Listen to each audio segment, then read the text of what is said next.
It's an arts battle. Okay, when I count to 3, you're supposed to make the best art you can. 3, 2. Okay, so let's do that. Oh my god.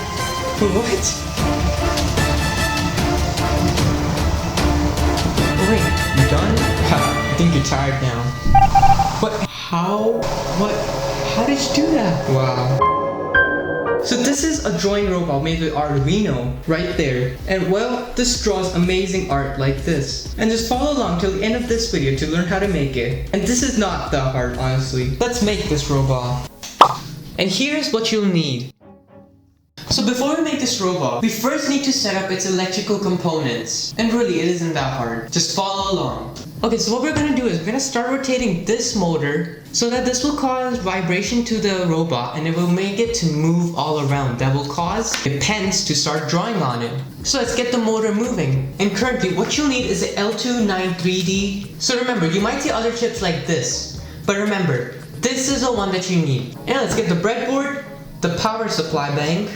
And what you're going to do first is basically attach this onto the breadboard. And remember, the negative should connect with the negative on the breadboard, just for indication purposes. And just push it in like that. There you go. And in this, you'll see that it says win greater than 12 volts. What this means is that you can provide the power source up till 12 volts on this. You can either provide it from the barrel jack or from the USB chip. I'm going to provide it from the barrel jack. Okay, so now what you're going to do is you're going to take the L293D chip and you'll see that there's a small dot over here. With this dot, you'll have it facing this power supply. So just try to get it inside. It's a little tough, like that. Okay, so now we're gonna attach this motor onto this. So what we're gonna do is that this red one, or any other color that you have, you're going to place one wire onto the third side of this. And if you know, the electricity is gonna flow on breadboard like this. And on this, it's gonna flow like around like this. The second one goes onto a sixth one. So 1, 2, 3, 4, 5, 6. Let's put that like right around there. Actually, I'll put this one step closer to it.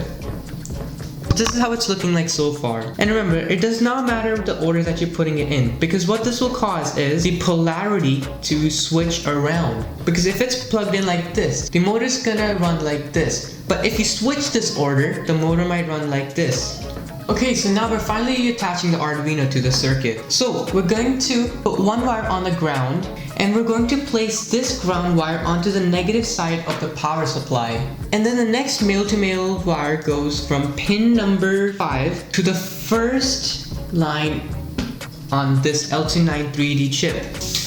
Okay, so the next one is going from the second side of the L293D chip to the pin number 4. Now, the next one goes to the second pin onto pin number 3. And now what we're going to do is we're going to grab a shorter one and we're going to put the very last side of the L293D chip onto the positive one like that, because as you can see, it's positive over here. Okay, now for the last one, we're going to put this one from the 1 to 4, this red motor wire, which is on the fourth side from here, to the negative side from here. Now I see this getting very messy, but you can look at the schematic like right around here for any help. We are done making this circuit. And remember, never to attach a DC motor without this circuit, because the Arduino cannot run such power when it's directly attached to this motor. Okay, now that we've made the schematic, let's hit the code. Okay, so here's the code, and it is pretty simple. It isn't that hard. But if you have any problem, just put it in the description below, and I'll respond as fast as I can. That's a guarantee. Okay, now that we've uploaded this code, let's test the motor out. So here, we can plug this in like that, and we flip the switch,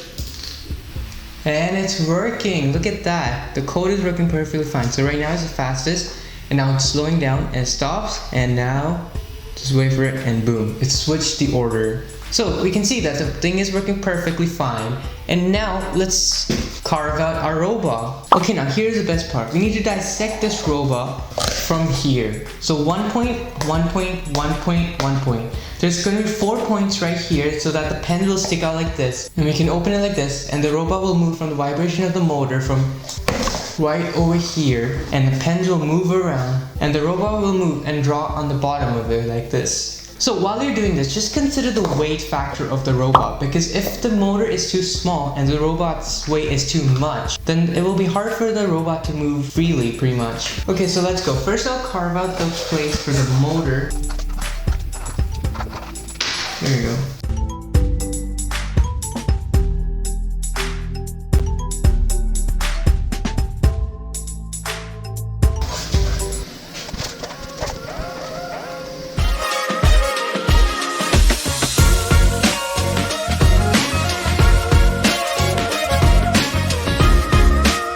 Alright, now I'll just glue gun all of this together, same level.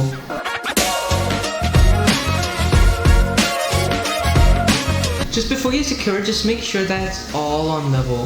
There, you can see how leveled it is. It's pretty leveled. While that is drying, let's just kind of... Okay, so I made some more adjustments to it, and this is like the third test, so I've been testing a little bit. It seems to be moving slowly. And now I believe I hit the sweet spot. Now I put this in so that this gives me more vibration. 3, 2, 1. Oh my god, let's go, it's moving. That is amazing. And in the code, I defined that it should change position. So it's slowing down right now. Is a glowing LED in there, so it turns off in some positions and turns on in some positions. And that is the drawing robot.